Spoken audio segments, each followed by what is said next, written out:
Before the laughter, before the curtain rose, before Midge became a household name, there was a girl from the Midwest who loved to listen. This is the story of Rachel Elizabeth Brosnahan, a quiet observer who learned to speak by making other people feel. Born on July 12, 1990 in Milwaukee and raised in Highland Park, Illinois, Rachel's earliest life was ordinary in setting but extraordinary in potential. Family dinners, school plays, and evenings spent imagining characters that lived inside her. She grew up in a creative household. Creativity coursed through her family. Rachel is the niece of the late fashion designer Kate Spade, a connection that threaded art and design through family conversation and, quietly, ambition. Even as a teenager, Rachel knew she wanted to be an actor. She packed notebooks of monologues and the resolve to learn the craft. Those teen years would lead her to one of the world's most demanding acting schools, NYU's Tisch School of the Arts, where technique, discipline, and truth-seeking sharpened a shy performer into a purposeful artist. If you listen closely to Rachel's early reel, you'll hear the sound of patience. Her first years on screens were punctuated by the kinds of small, meaningful parts every actor earns. Guest turns on television dramas, little sparks in Grey's Anatomy, The Good Wife, and other series where the camera notices a face that can hold complex emotion. Those early jobs taught her an essential professional truth. A single, brief scene, played with absolute honesty, can open doors that auditions alone never will. Then came a role that changed everything. In 2013, she appeared on Netflix's political drama House of Cards as Rachel Posner, a character with a hard edge and hidden depths. Critics and audiences noticed. What might have been a short arc became a defining early performance. Rachel brought nuance to a morally fraught role and, in doing so, announced herself to the industry.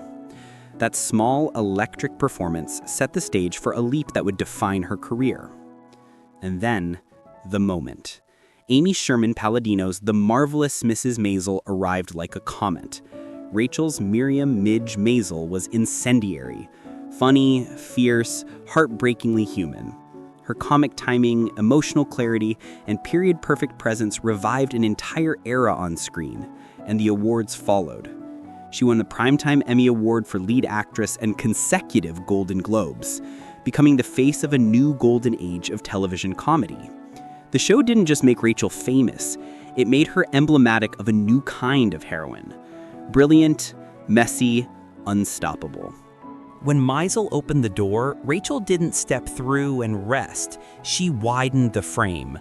Rather than playing it safe, she pursued roles that tested tone and temperament, from the gritty intimacy of I'm Your Woman to noir-tinged tales like Dead for a Dollar and the tense atmospheric The Courier. Each choice pushed her farther from being just a TV star. She was deliberately building range, credibility, and the kind of resume that sustains a career, not just a moment. Awards and praise tell part of the story, but the quieter measures are as telling. The respect of directors, the loyalty of collaborators, and the way she quietly moved from actor to creative partner. In recent years, Rachel has stepped into producing and into more mature dramatic territory, choosing stories that center women, moral complexity, and voices that are often overlooked. That evolution is deliberate.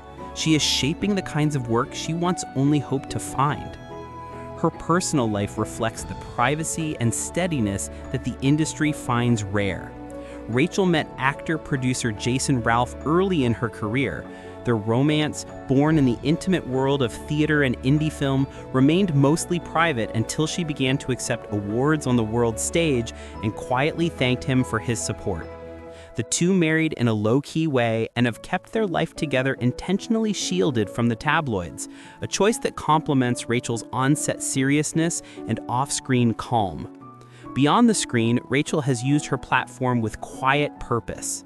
She participates in charitable efforts, champions storytelling by women, and supports young actors learning the craft in conservatory programs, work that's less flashy than a trophy, but far more lasting. Her influence is visible in the way younger performers now audition with comedic chops and dramatic weight, following a path she helped popularize, to be equally funny and heartbreakingly real. So what is Rachel Brosnahan's legacy in motion? It's this: a modern actor who honors the stage even while embracing the camera, a performer who turns personality into craft, a young woman who proved that patience, curiosity, and fearless choices build careers that matter. From a small Midwestern childhood to applause on the world's biggest stages, Rachel's arc is a blueprint for anyone determined to last, not merely to arrive. In an industry chasing the new, she has already become timeless.